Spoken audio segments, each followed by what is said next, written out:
I don't think the snake is there to damn you. I think he's there to see how far you can go, basically. Hmm.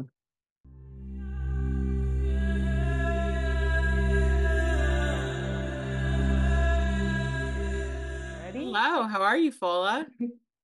Hello, Allie. Yes, welcome. I'm keeping well here. I know we had some introductions, and I just want to say thank you for being here again today, this Living Magic Occult-cast. So I believe this is episode 3. Yeah, just really grateful for this opportunity. So Allie, I'm going to just start with a bit of your bio.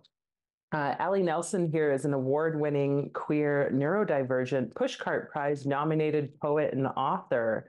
To me, you are a powerhouse when it comes to writing books that truly blend the occult and fiction. Allie has a way of drawing upon her previous studies of religious and world views and tying it into personal practice and experience with all things beyond the veil. By day, you're a technical writer and editor, and by night, an occultist and wisdom keeper. And I have one of your like hard copy books here, this Dreams Like Silk. So I'm sure we'll be chatting lots about all the different writings that you have Woohoo! created. Oh, fun.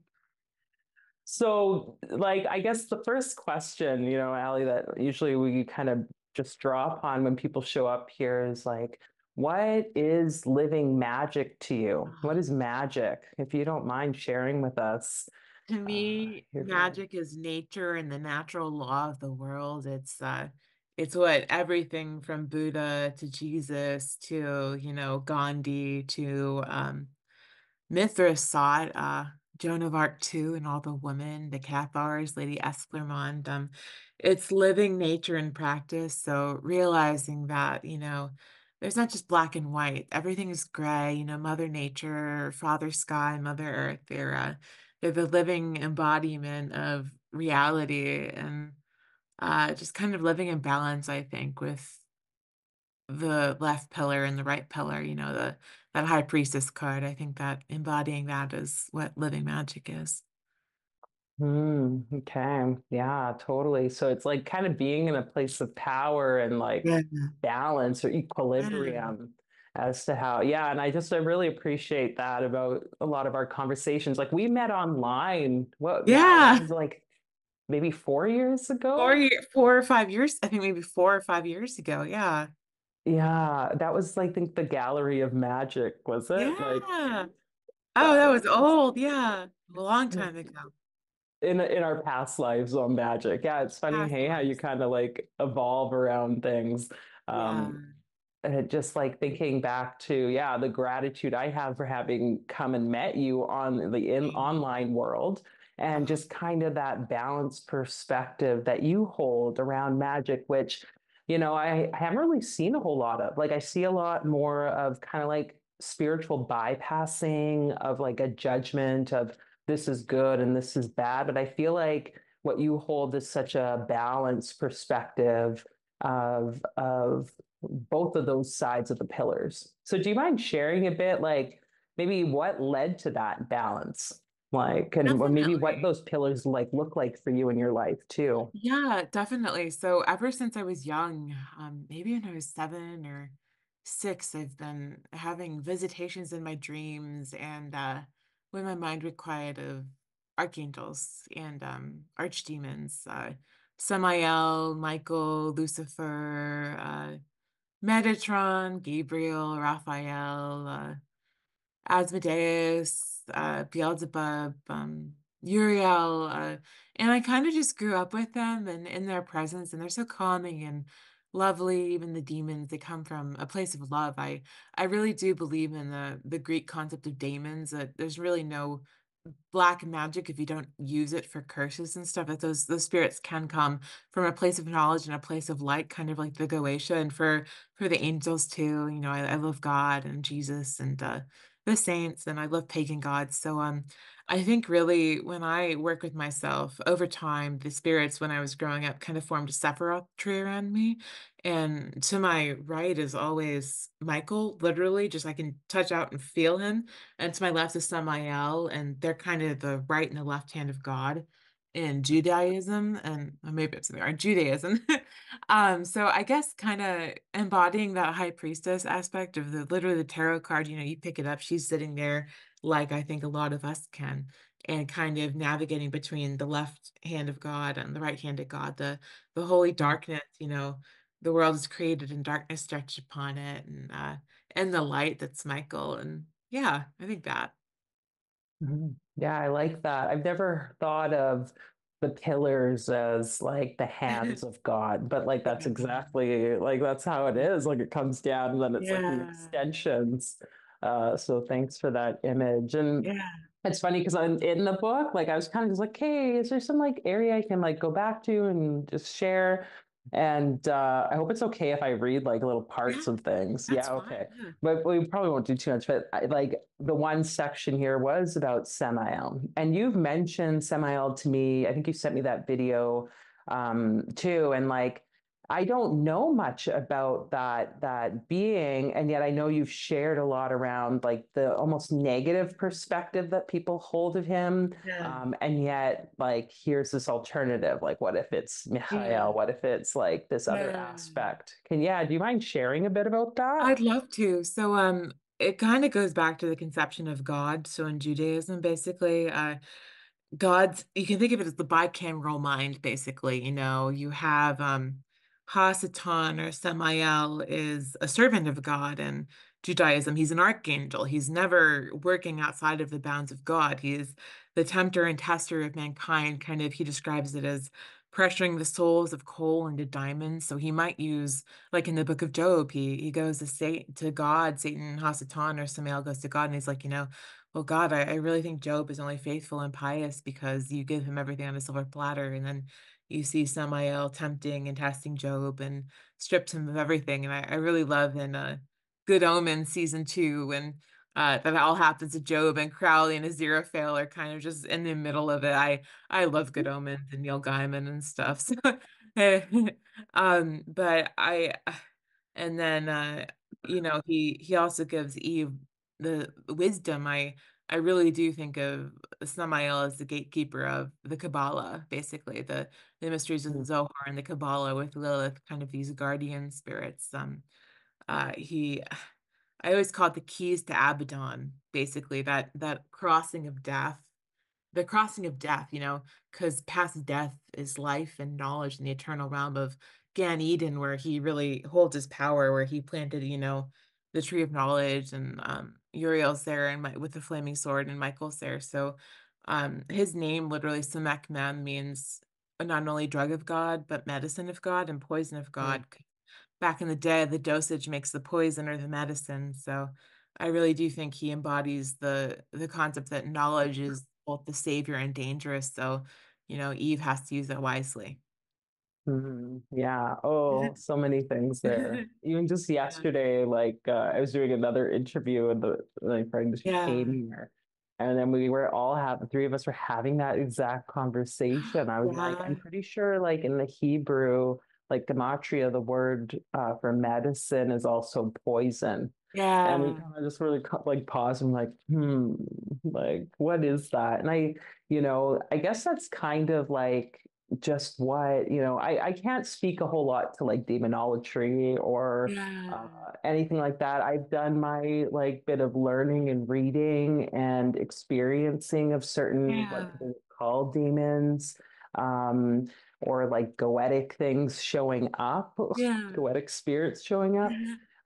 And yet, like this perspective, I guess we could tie that, I tie it at least to the shadow work realm and Yeah, how definitely. even shadow work is Yeah. like healing, even though it Mhm. feels like it's killing you. Oh, Like it's some of yeah. it. Yeah, he's the king of shadow work. Actually, I Mm, I did a lot of shadow work with him. I still do. He's kind of the basis for my shadow work, and from there, I've kind of mapped out into the Goetia and the archdemons and stuff. Michael's also pretty good at shadow work too. I have to say that holy fire, I always view him as the illumination of the darkest mm, places in your mind. Michael will take his flaming sword and his blue cloak of protection and kind of usher you out into the higher realms of yourself. I think working with him and Samael, Michael and Samael in tandem really helps kind of blast through, turbocharge your mental health basically, and really elevate your Mm, practice, I would say. okay. Practice meaning like magical practice Yeah. or yeah. Mine Okay. is mostly meditation based and breath work and astral. Um, Also a lot of drumming and stuff and embodiment as well, I would say. I always think that, the most powerful tool the magus has is the imagination. Mhm. It's all in your head and it's all far beyond your head and very real and also all internal to yourself, as Jung would say. So I think Jungian psychology really is a wonderful way to understand it as well. And Jung came to believe in the end that what he was experiencing was real. It was occult. Mm.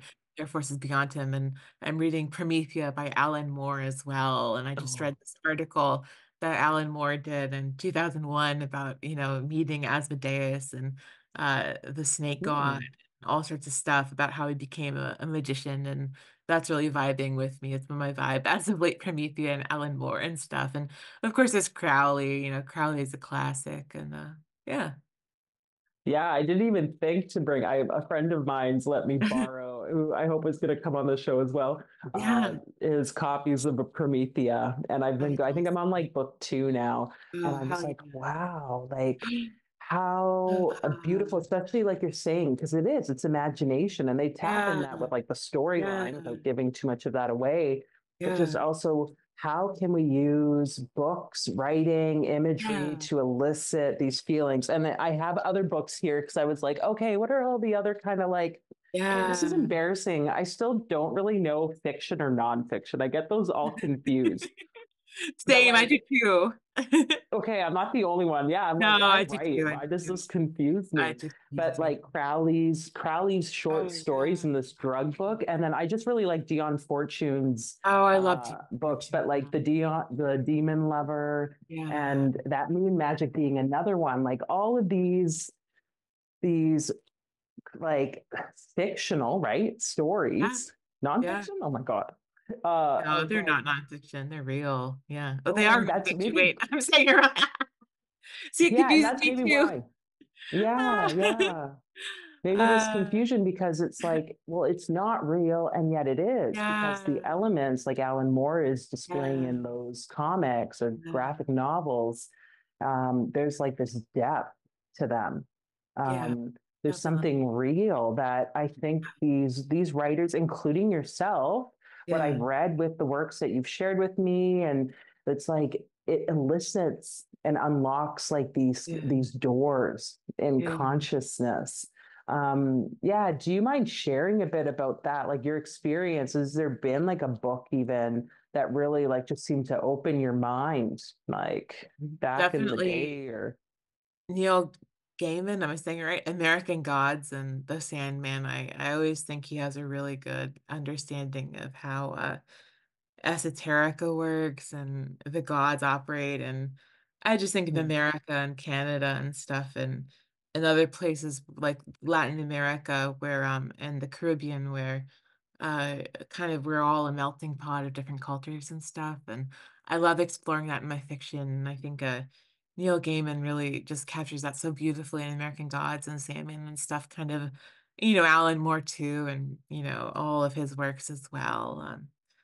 Just thinking of the concept he made for Hellblazer of John Constantine. I don't know if you ever wrote on it, but it creates the character.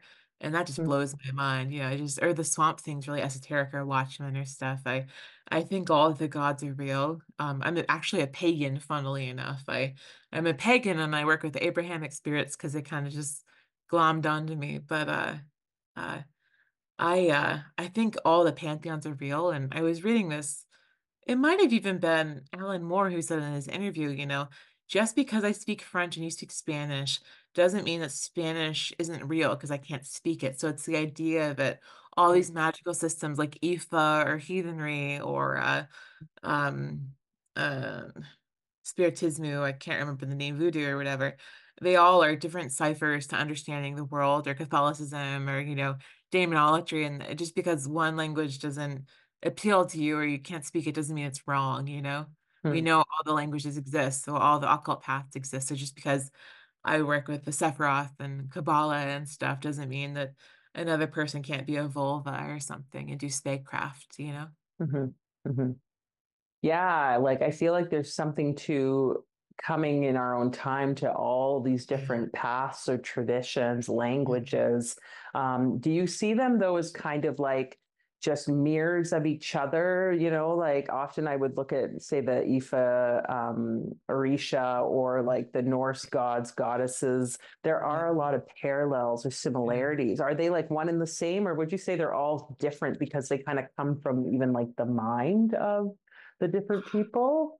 Like I'm what? never too sure. They all seem to kind of be linked to each other. Like I've had, Samael shift into Shiva and Tezcatlipoca, or Michael will shift into Marduk or Mithras. So I always do think maybe, or like, I've had Lucifer always, uh, the origin of the Lucifer myth is really interesting because it basically comes Mhm. from Apollo. Lucifer doesn't exist in the Bible. It's about a Babylonian king. It's just basically a folk tradition we have of Lucifer that was kind of taken because one of the translators of the Bible hated this guy who was a bishop named Lucifer, so he translated Hillel ben Shahar as Lucifer and made him this devil figure. But really, if you look at the Lightbringer as Apollo, and in Shagaria, Lucifer is basically a stand-in for Apollo, who courts Diana and has Aradia. So I Mm.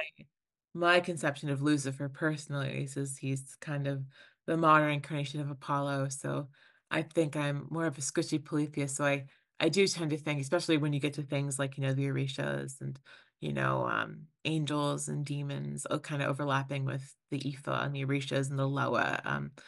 Definitely more of a squishy kind of polytheist, I think. Okay. Okay. Yeah, I'd like to say that they are kind like it's like Yeah. someone just asked me this about like the Yeah. Shem HaMephoresh the other day. You know, Yeah. are the 72 names of extension or names of God like different gods that you could use, like, you know, Yeah. like Ganesha or da da da. And I was like, well, I perceive it more Yeah. as like 72 faces of the one. Yeah. And so these are all kind of just like extensions of the one, and they're a Yeah. different archetype or like kind of have their own shadow light aspects based on how much they're turned towards like the universal light, I guess. Um, Yeah, so exactly for me. Like as I've been working more with Samael and Michael as I've gotten older, I've kind of been studying Gnosticism more. And there was this offshoot that I've always kind of agreed with, that's the Ophites, at least was their derogatory name, but they kind of believe that Nahash, which is I think it's how you say it, Nahash, the concept of the seraph that tempted Eve, was a double-faced serpent named Michael and Samael. And I really do think that speaks to the point of Yah being the original Yahweh. He was a tribal warrior god represented by a snake whose wife was a tree, Ashira. And you can see her form echoed in the menorah, like the branches of the menorah becoming the tree. I do think that Yahweh or Adonai, I don't really like to use the Yod Hey Vod Hey because that can be that kind of a sacred, kind of fused with El, because a lot of my spirits come from either Phoenician, Sumerian, or Canaanite lore. There's some Hyksos in there as well, and Egyptian as well.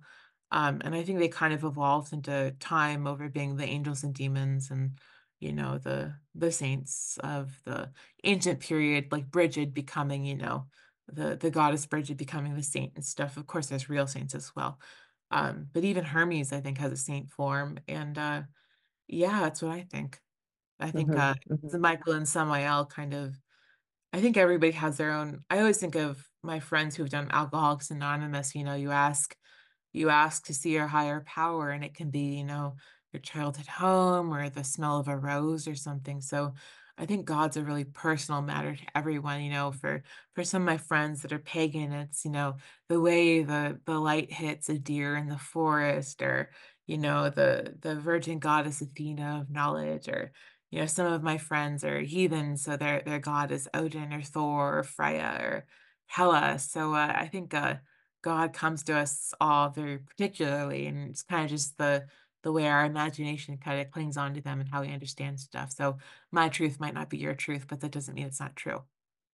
Yeah, exactly. Because Yeah. in a way, we are all just extensions of the creator, like just like Yeah. those 72 faces, like we are all just another Yeah. face or side of the face or Exactly. perspective of the face. So, yeah, that totally makes sense to me. And Yeah. I think a huge thing that showed up for me that kind of opened my eyes, you talked about language, and it's Yeah. like learning other language, even if we don't Yeah. know it. I tell people, like when we learn the Hebrew alphabet to do like gematria and like the numerical Yeah. value equivalent to each letter, it starts opening up the door to understanding what the language traditionally was that is oftentimes what's written in like the Bible Yeah. that we've now translated and we've lost the Yeah. language connection or the meaning to the words. And thinking of Samael, like I see the word, so Samael, and Yeah. I know right away, okay, well,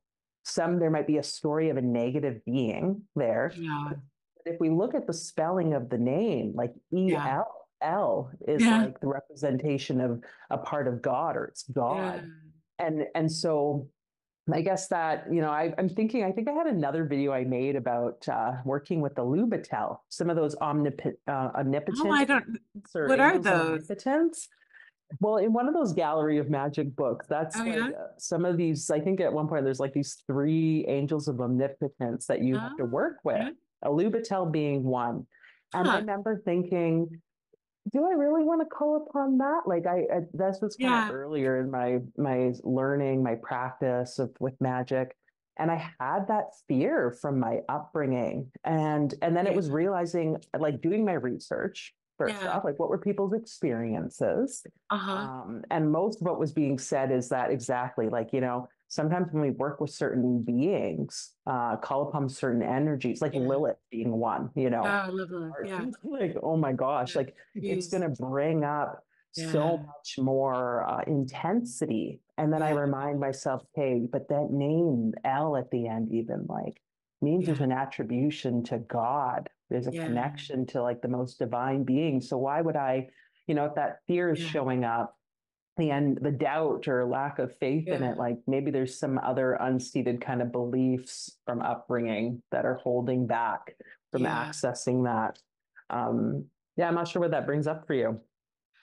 I wasn't really raised Christian, but just growing up in the Abrahamic faiths and kind of the Judeo-Christian setting that I think America has, I think there's a lot of not only of fear of the dark side or fear of shadow or fear of kind of more of the underworld or even the sanitization of death. We don't have a culture where there's wakes anymore. We kind of just leave our elders alone. There's no respect for our elders. There's no, I mean, even the demonization of the snake.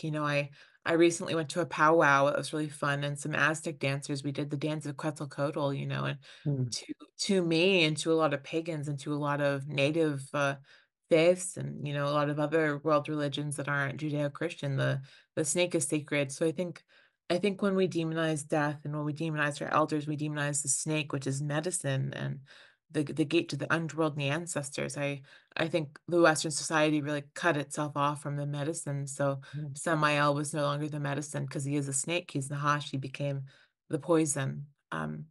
Yeah, that's what I think. Yeah, that's a great point. Like, Yeah. I would say that snake is like waking up again.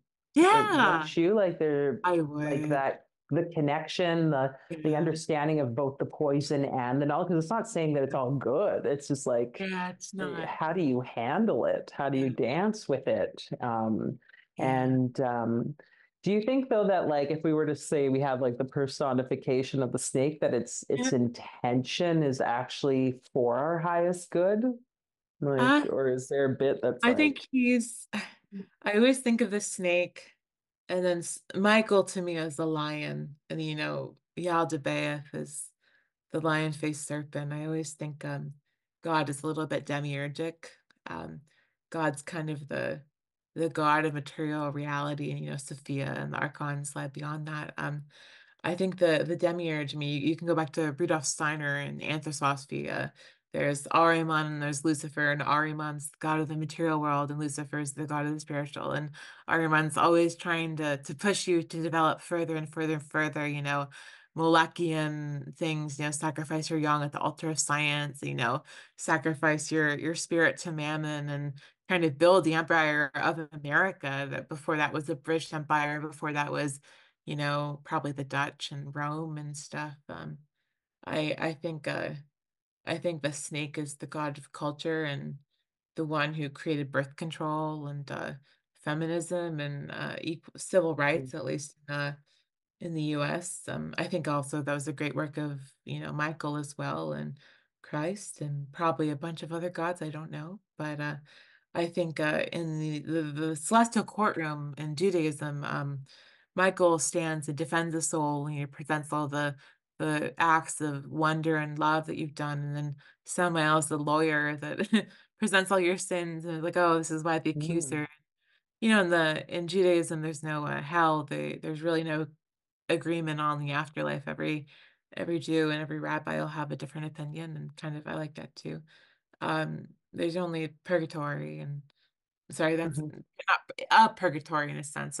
Some think you go and get your soul cleansed, and the fires of I think it's called Sheol, but Sheol, yeah, yeah. yeah, you're never in hell, and I really, I think I don't think the snake is there to damn you. I think he's there to see how far you can go, basically, Mm, what you can mhm. achieve.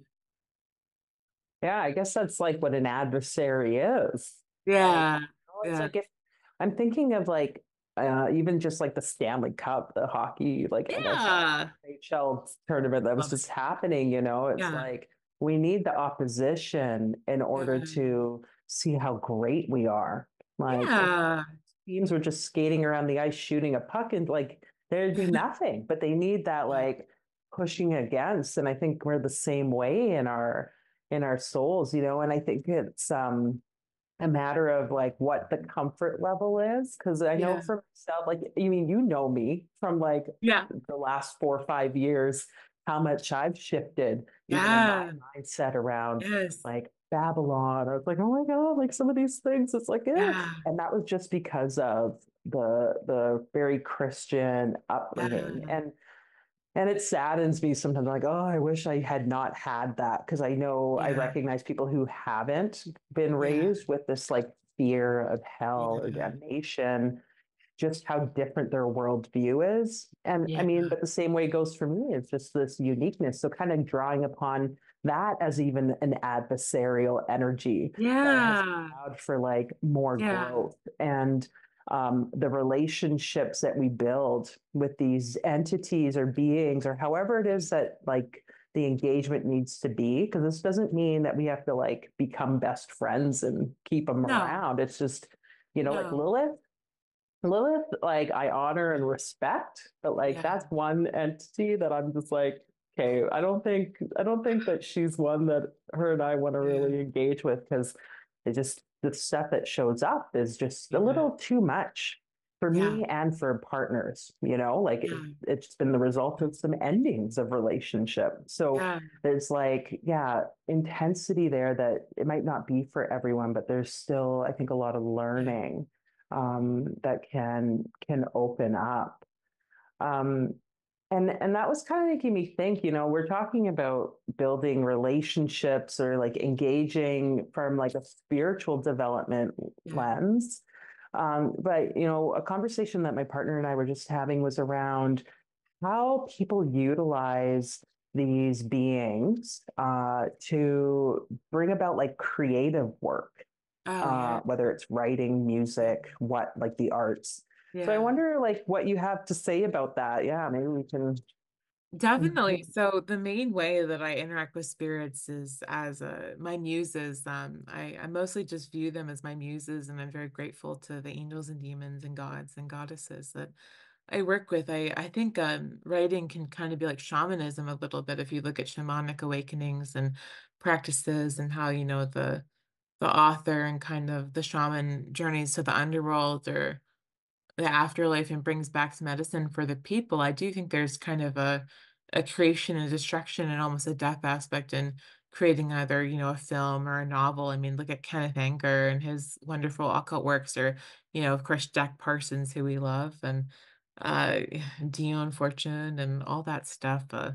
I think Alan Moore says in an interview, he's like most artists and writers don't want to know where they get their stuff from. But when I began probing, it made me a better writer. And now I know Mhm. exactly where it comes from Mm. and I can tap into that. And I'm more productive than ever. And he said this back in 2001, so I have no idea what he's doing now. But yeah.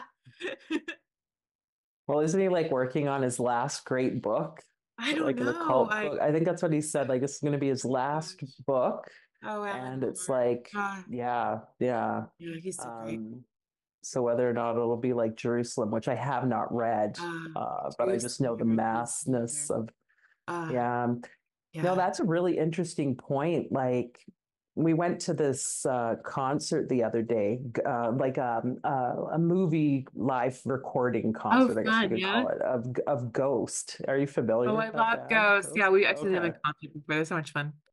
Okay. See, and so I enjoy like some of the music, but Yeah. being at this concert, I was like really triggered by Oh, all of really? the Yeah. like the just everything that was happening Uh-huh. visually, the Oh, yeah. songs. I was like, oh, I didn't realize how much of this is like tied to uh some of the dark kind of Yeah. beings, and it Yeah. had me think, okay, well, is he conscious of what he's drawing forward? And Yeah. there's other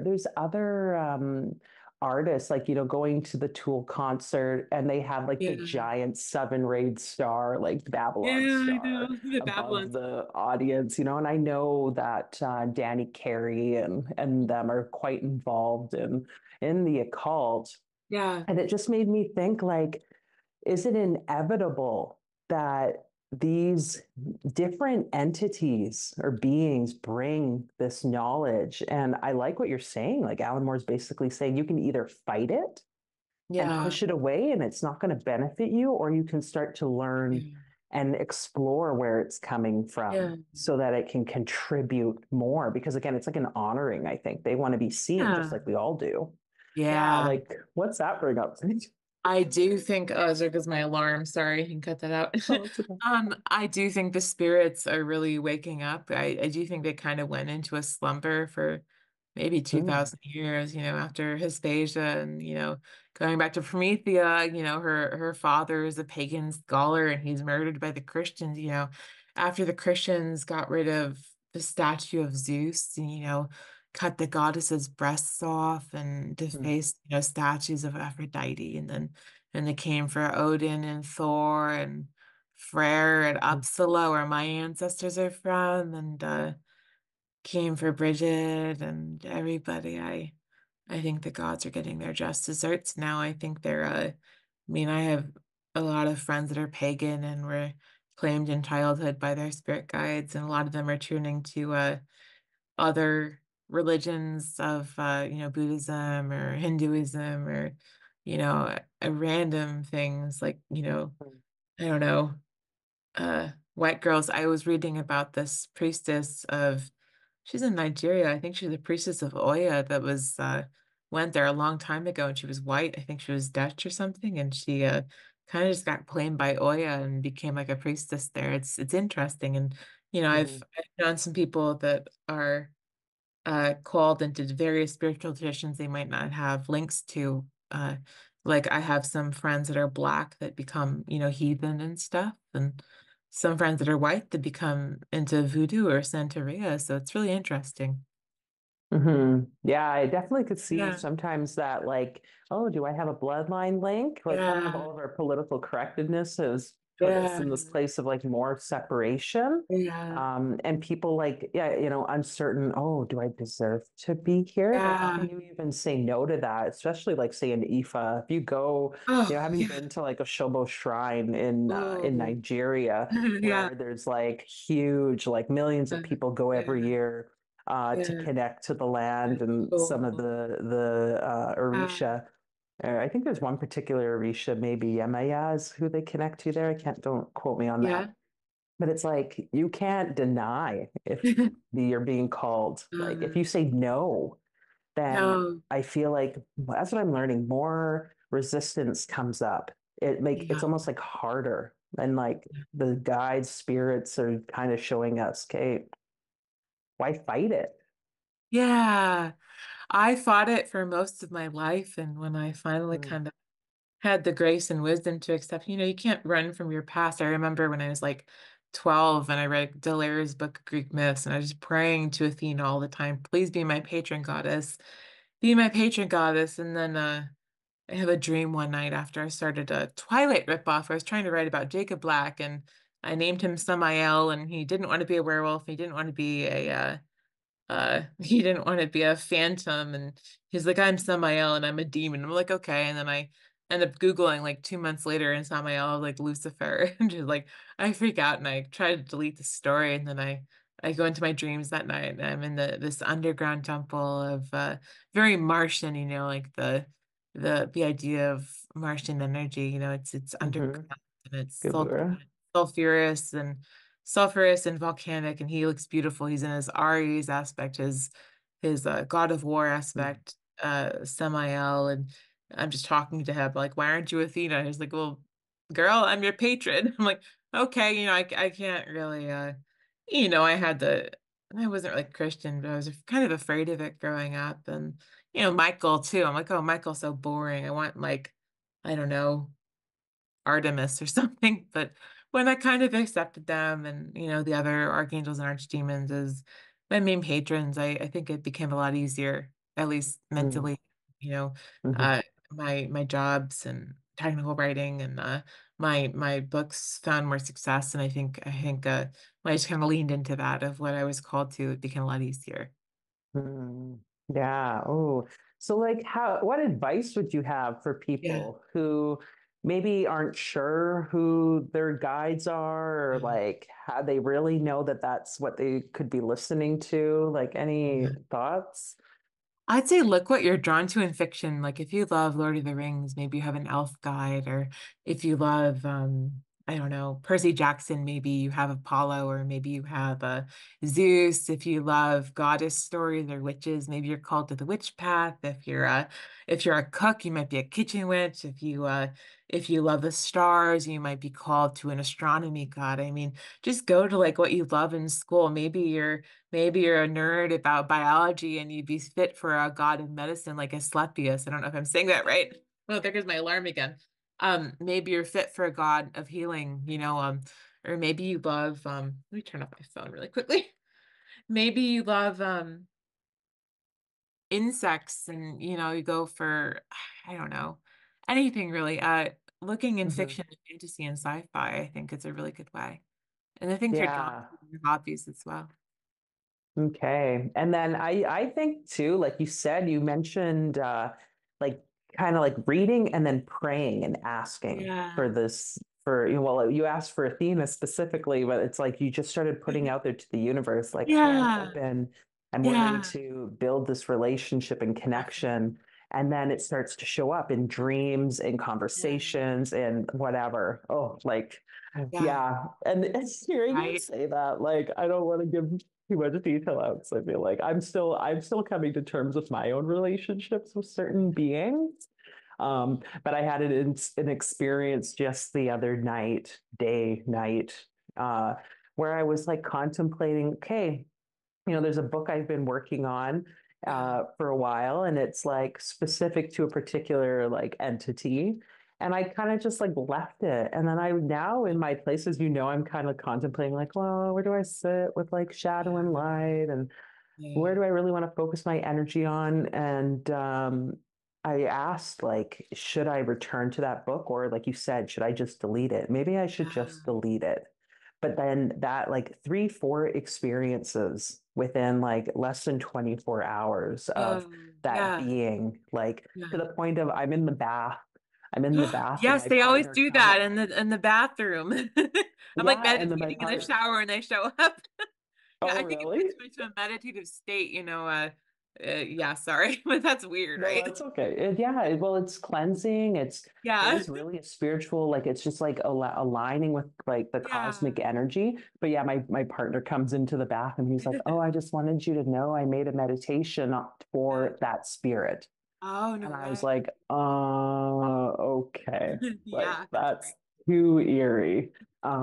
So Yeah, I think they communicate. They'll show up in the synchronicities and the dream time, however. And like you're saying, I guess we can either continually push it away because Yeah, of our beliefs and programs or fears, or yeah, we can just learn to accept and embrace it.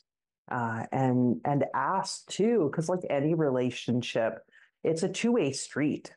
yeah, Like we're not there to just use them for our benefit. It's like it goes both ways. And we also are allowed to set boundaries. I think that's a yeah, huge part. Like there's yes, and I was just telling them yesterday, like my friend and my partner, about I think the real evil comes yeah, from people giving their power away, whether it's to a demon, to yeah, Satan, Lucifer, whatever of the scariest things that some people might think are scary, or if yeah, it's giving your power away to someone who's in the light. And we see this in like the exactly. cult leaders, like the Yeah, church, oftentimes of these different religious organizations where people put someone else on a pedestal yeah. and give their power away, and it's they're taken advantage of. I totally agree. I think the light can burn just as much as the dark can shroud, Mhm. I do have to think, as much as, the demons I was reading about exorcist cases, there is this psychiatrist or psychologist that deals with most of the exorcist cases in the States, and he just published an article that showed up on one of my news feeds. It's crazy stuff. And these people are chanting Latin and no, like your deepest sins or things about your dead grandfather or stuff. But then I think, there's also the Catholic Church and, what organized religion has done to women and to queer Mhm. people. And there's a lot of hatred in the side that's supposedly good as well. I mean, you look at the Mhm. Catholic abuse scandals as well. Yeah, you Yeah. wanna surrender your power, I think. I think you always want to keep your power to yourself and serve no master but love and nature and your Mhm. your own your own self, I think you can work with the spirits, but I think you wanna honor them too and, realize these are very, very real, very ancient, they're smarter than you, they're faster than you. If they could be predators, and it's not just the demons. I've had angels. I mean, Michael is just as hard to work with as Samael, and I think people forget that. Yeah. Yeah. Oh yeah, like some of the angelic experiences I've Yeah. had have been like Oh, so yeah. like and like Oh, we yeah. have this image, but I think of like the I think it's in Yeah. the book of Enoch, the descriptions of Yeah. the angels, with like the eyes and the wings, Oh, and it's yeah. just like Yeah, keep the that. depiction of those is not at all Oh, as yeah. angelic and light No. as we've been maybe shown in like a No. Christmas pageant. Oh, yeah. I do love those cute little I love Hallmark, like, movies and stuff, like, They're so those cute. stupid romances or whatever. I love them. I do think they do have that soft side too. I kind of hate in occultist communities how demons always have to be curse workers or, some Mm. bad boy in some romance novel or, how angels have to be some warrior of God or, they're testing you and they're making you better. I do think they have a very soft domestic side. I do think, at least especially Samael and Michael are very family men and Lucifer and, Asmodeus and Beelzebub, and Lilith too. And yeah, I think they love to take care of children and, take care of nature and animals. And, I think Mhm. they can be very tender. Most of the time, actually, they're very tender to me. And, it's just hanging out with them or, watching TV with them or just listening to them. Mhm. They tell the most interesting stories. I mean, one of my gods is Melkart. He's the god of Hannibal Abarca, the leader of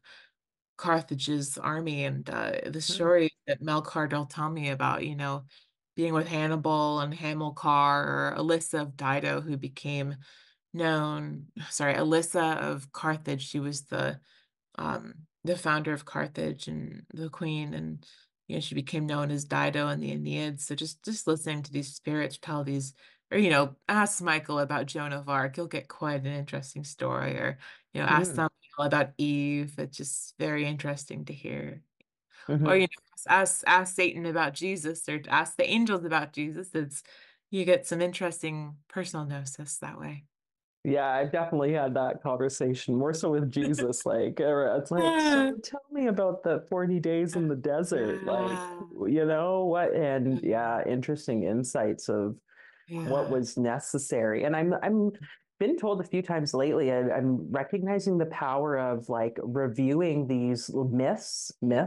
stories of old, different religious or spiritual figures, the gods, goddesses themselves, when Yeah. we can go into their stories and kind of put ourselves in their shoes, which I think is a practice of many, like is that Saint Ignatius that kind of like maybe stems some of that. It's like if you put yourself in these shoes of Yeah. these guides, they can show you how to go about your day-to-day life Yeah. and overcome problems Yeah. that might be showing up and heal because they Yeah. too did it. I Yeah. totally agree with that. That's actually what I explore mainly in my fiction, putting myself in the shoes of my spirit guides, I think. And the Mm, humans, human mythic or, who knows if even Adam, they might have existed or, I do think Jesus existed and Buddha and stuff, but kind of imagine, or Joan of Arc is something I explore a lot in my fiction, just or the saints exploring their lives in fiction and kind of as you know, you're a writer, you get to kind of live their lives out when you're writing on the page. And even if you're writing from, I've recently started actually, I used to never write male protagonists, but I recently started trying to write from like Asmodeus or Beelzebub or Michael or Lucifer, Samael's perspectives, and writing from that male frame of like the spirit guides or Lilith's perspective is really interesting because I was always writing from a human witnessing a god, but now it's a god witnessing or an angel or demon witnessing a mm, human, witnessing history. I think it really helps you kind of mature and, just mm. come to your own power and understand Yeah. humanity too. Yeah, yeah, interesting.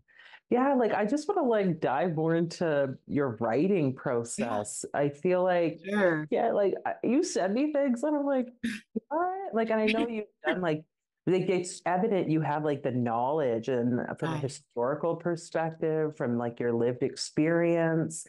And like describe for us, please, if you feel like sharing, like yeah. what's your method of like your day and like getting into the writing, channeling, if I can say, Yeah. like these words and ideas, like Usually starts with a spark, I would say, of like gnosis. I might be thinking about a historical figure or something that could happen in the modern day or the ancient world, or maybe in a fantasy realm. It's like, what would I do if that happened to me?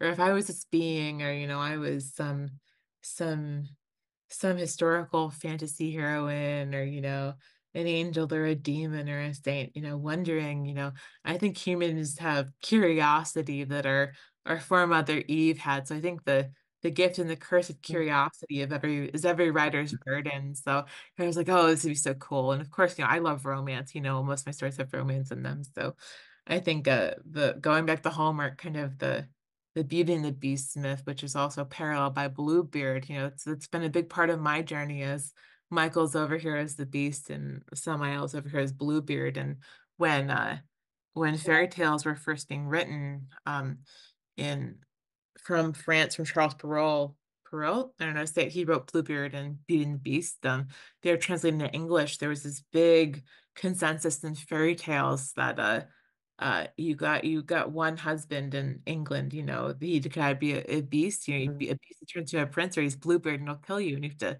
triumph over him. So I think there's something very much ancient about how inspiration works. I've been reading tracks on the muses and stuff from, ancient Greece. It's, mhm, invocations to them. I love Euripides. He's my favorite playwright of all. Of course, I love Shakespeare. I mean, you read Shakespeare's work, you're like, mhm, he's the greatest writer ever that's ever mhm, lived. And I mean, his muse Ariel and oh, the Weird Sisters and Macbeth and Hamlet and stuff. And man, I think really writing is the gateway to, song and film and stuff.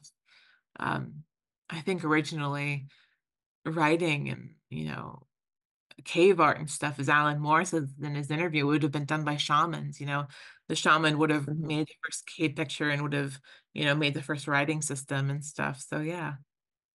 Oh yeah, like thanks for Yeah. saying that. I just completely forgot that tie, Yeah. to those two worlds. And Yeah.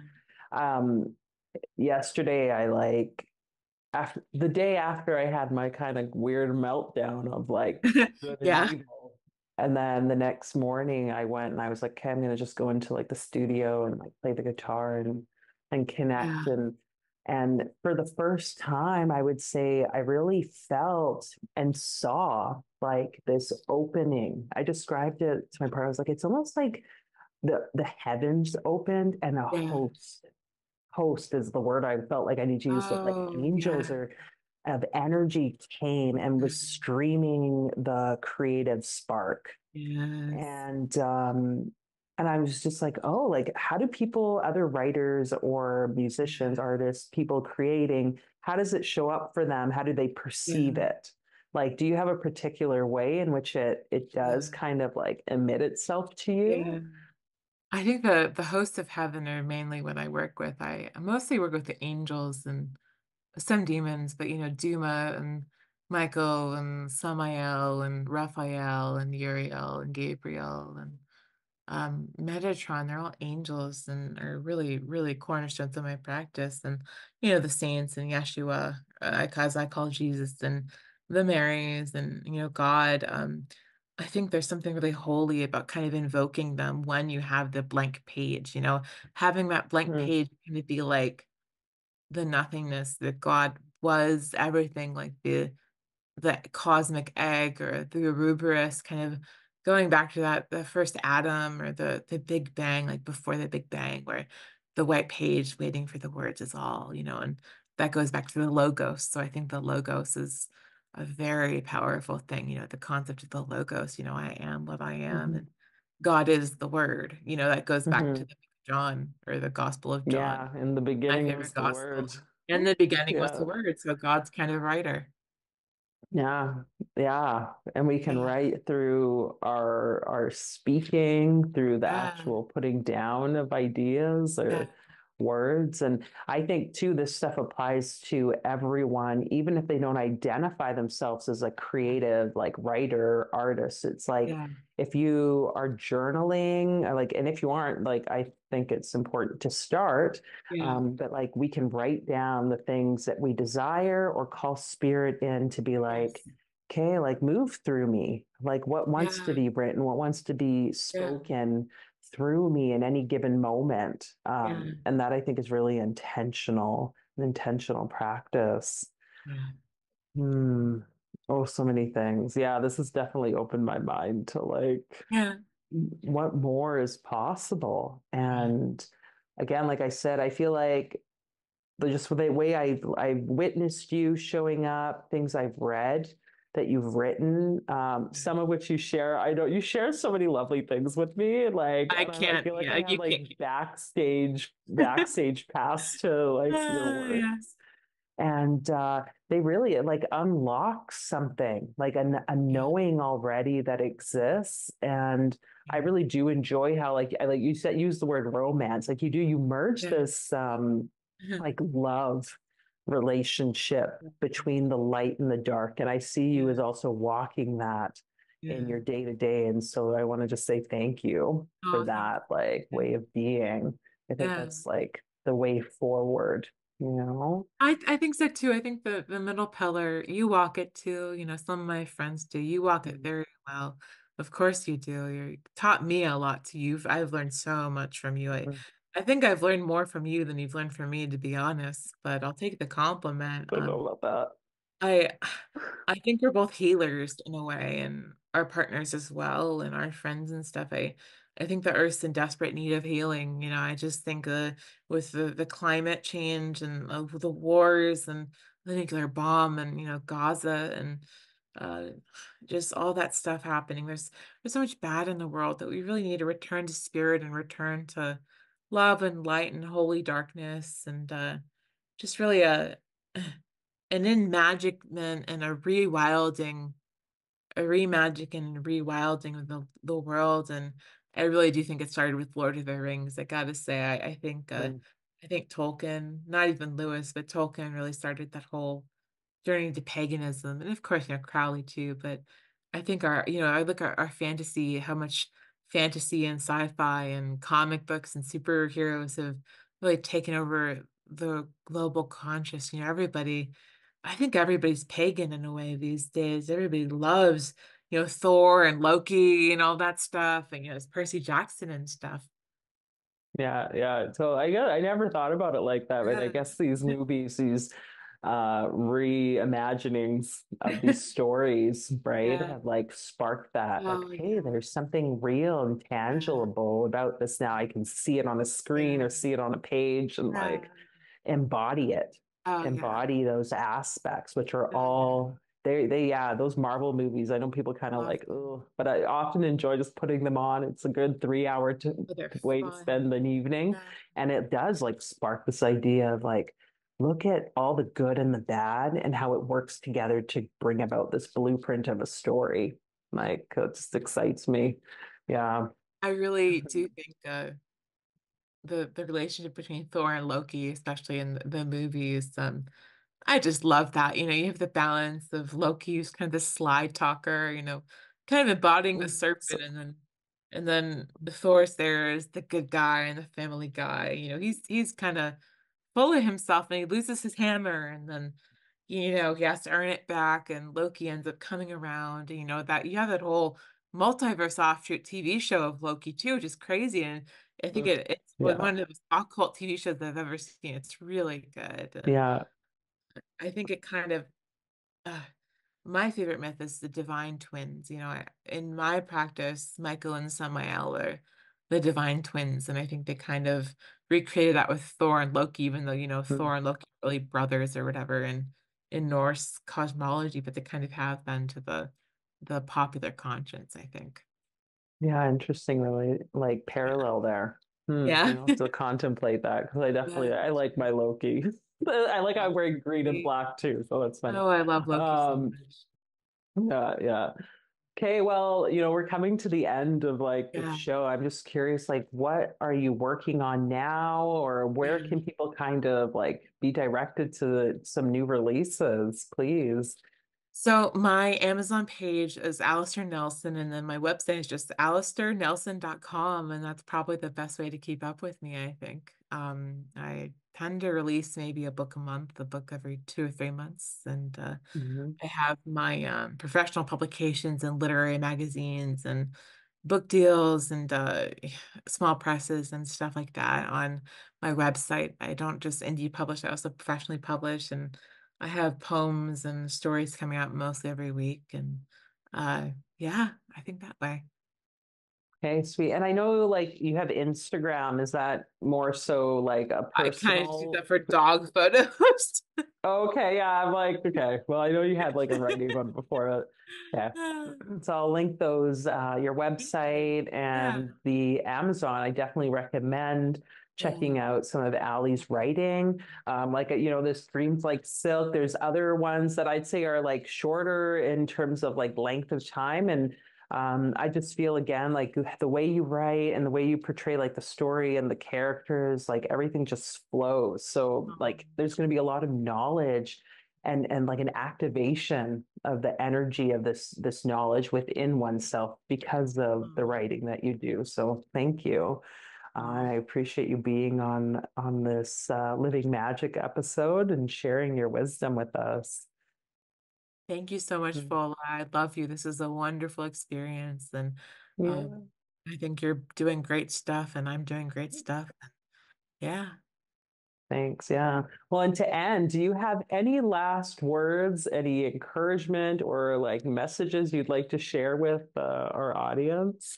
Don't be afraid to follow your bliss, even if your bliss is a little bit chaotic. You might have an attraction to a wild god, or you might want to dance sky clad with some mead in a field under the full moon.